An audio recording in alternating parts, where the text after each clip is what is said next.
Day 2 of the Barcelona test gave the first real sign of how Red Bull's big new engine deal with Ford is working together with their RB22 car.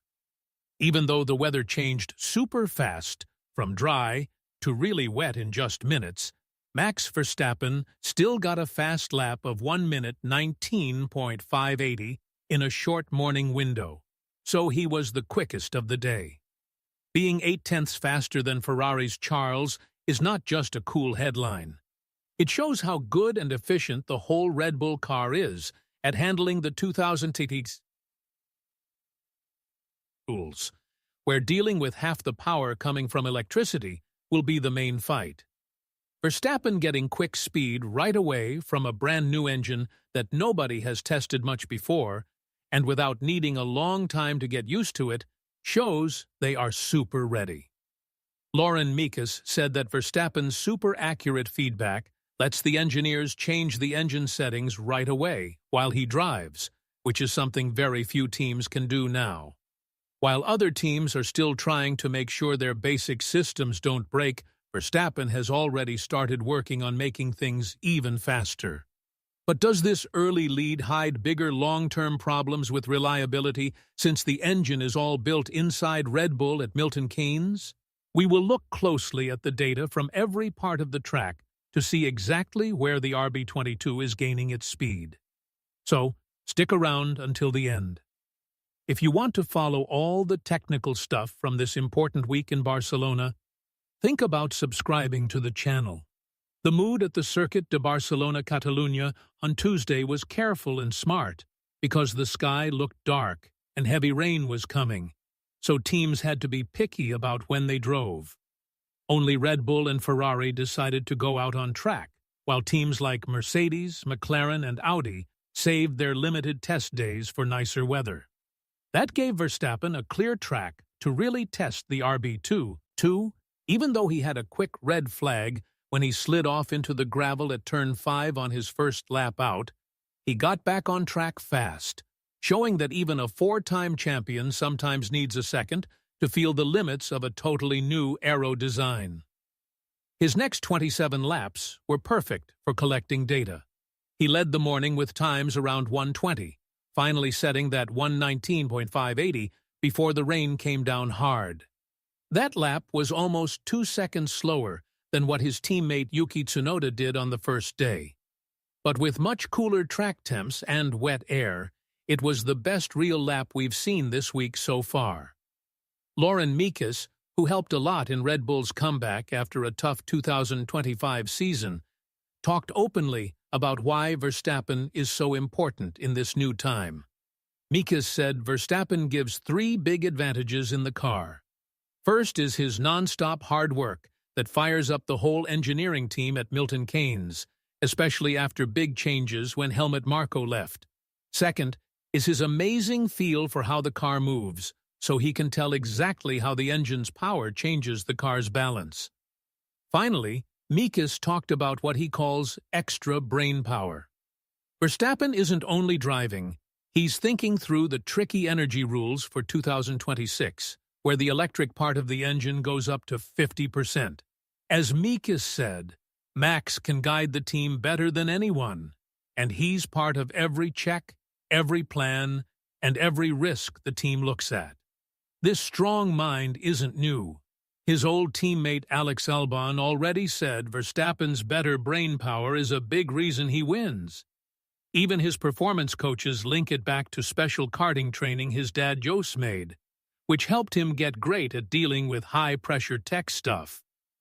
For Verstappen himself, the 2026 season feels like a huge mystery. He said the changes to the engine and car are so big that nobody knows where they really stand until they do way more laps. His goal in Barcelona was to make every part work perfectly and get as many laps as possible so they can start strong. On the other side of the garage, the day ended badly for Red Bull. Yuki Tsunoda, who was amazing on Monday and topped the times, took the car in the afternoon when it was now super slippery and wet. While getting good practice in the rain, Tsunoda did 43 to 45 laps before he lost control of the RB22 at turn 14. The car slid over the gravel and hit the wall hard at the back. People watching saw clear damage to the rear wing and suspension, and they're worried the gearbox might be hurt too from the hit. The crash caused a red flag and stopped Red Bull's day early. Now the team has a big problem to solve. They need to check if they have enough spare parts to keep testing or if they have to fly pieces over from the UK. Since teams can only use 3 out of 5 test days, Red Bull can push their last day to Friday if needed, which gives them some extra time to fix things. Ferrari did things very differently. After staying inside on Monday, the team went out right at 9 o'clock a.m. on Tuesday. Charles Leclerc did the morning, driving an amazing 66 to 67 laps, the most of any driver that day. His best lap was 1 minute 20.844, more than 8/10 behind Verstappen. But Leclerc didn't care about the times. He said the main goal was just checking if the SF26 was doing what it should.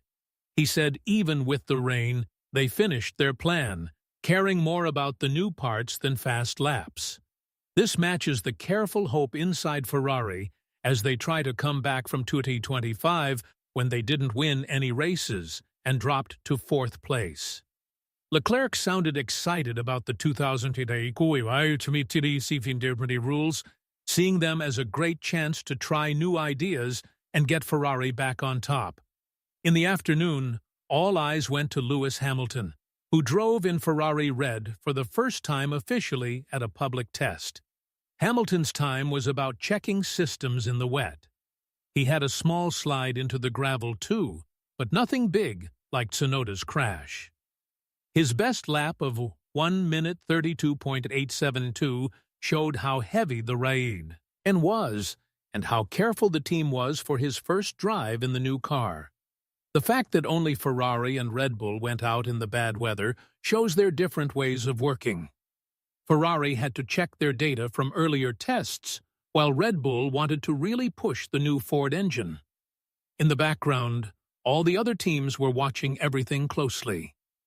Mercedes's track engineer Andrew Chauvelin explained why they stayed in, saying wet running would use up their few intermediate tires without giving the good dry weather info they need.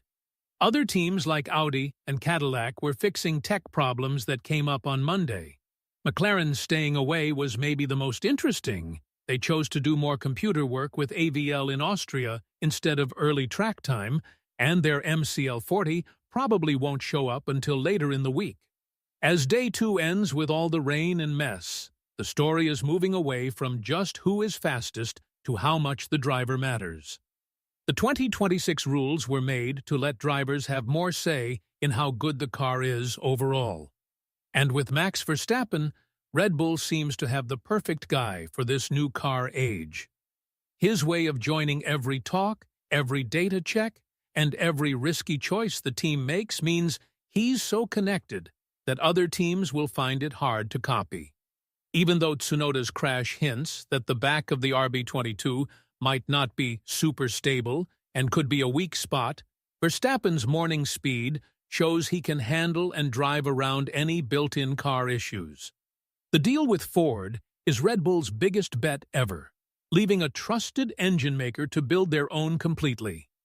It's a change that brings a lot of unknowns for the new season.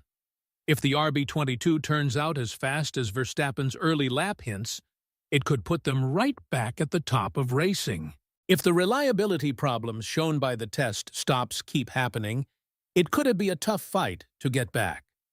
So, with Verstappen showing quick speed, even after such huge changes, and Ferrari just making sure everything works right, who do you think really won the most from this rainy, messed-up day in Barcelona?